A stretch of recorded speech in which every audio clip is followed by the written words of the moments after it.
大家好，这里是星星不见月亮。My name is Ryan, and in this series, I'm exploring China with my girlfriend Emma. In this episode, we are going to go in depth about our off-the-beaten-track experience at the Chaka Salt Lake, covering everything from costs to getting there and what to expect from the lake itself.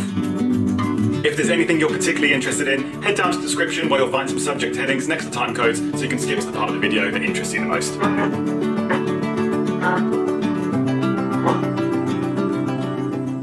The closest major city to the Salt Lake is Jining.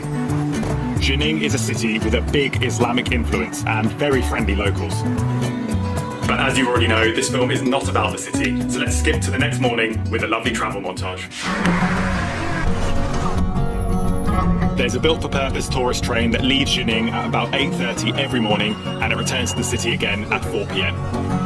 The journey takes about 4 hours, and because the train is so slow, it feels like even longer. But you do get to see some stunning scenery along the way.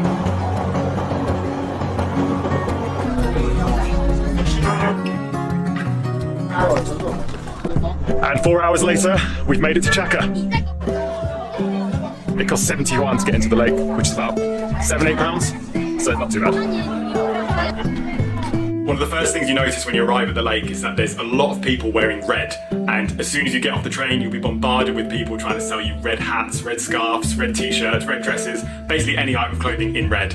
It's a great colour to stand out against the blue backdrop of the water, so you can really pop out in photos.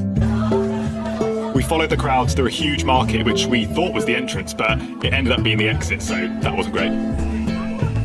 I mean, you can see how we might have got confused. Okay, here we are. Let's get our first proper look at the lake. Before we get into it, I do want to say that the Salt Lake is absolutely stunning, but postcard shots of the peaceful water like this are pretty hard to come by. You won't see many Western tourists here, and I don't think we saw any all day, but the lake is extremely popular with Chinese people coming here in their thousands every single day. And with our train arriving about midday, there was no avoiding the massive crowds. We're just going to keep walking until we get as far away from the madness as possible. It is spinning out a little bit. Is it a bit bright now? You can either walk around the lake or take the train that goes directly down the middle of it. We decided to walk up and take the train back. The train was originally used for mining salt, but the only thing it mines now is the tourist dollar.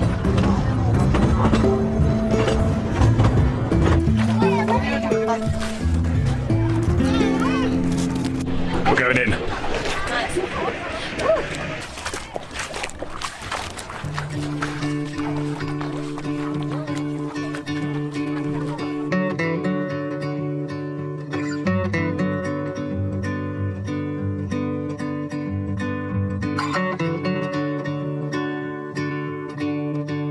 So it may have been a mistake to go in barefoot, because my feet are cut up.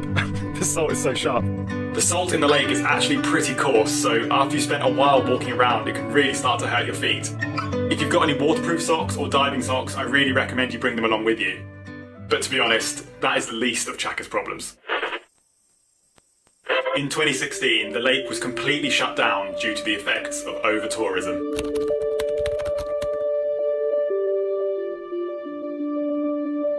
It became polluted by waste and damaged by the mass crowds.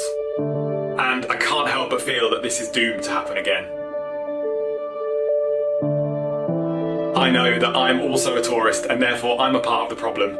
This place clearly makes a lot of money from visitors, but at some point there may need to be a big decision made to protect the beauty of the area. And to be fair, there were some sections that were completely fenced off from visitors, but there may have to be more than that. In the end, I left Chaka with mixed feelings.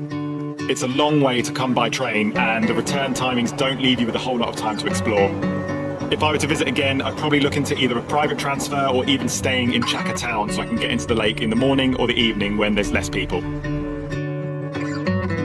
Sometimes an amazing place can be a less than amazing experience. But that doesn't mean it will be the same for you if you take a trip there. I just hope that they can find a balance between making all the money from the tourists and protecting the natural beauty of the area. Thank you so much for watching this film. If you liked it, make sure you subscribe to the channel and leave a like on this video. It's the best thing you can do to help support what I'm doing with this channel. The next episode is about my favourite day we had in China at the incredible Rainbow Mountains.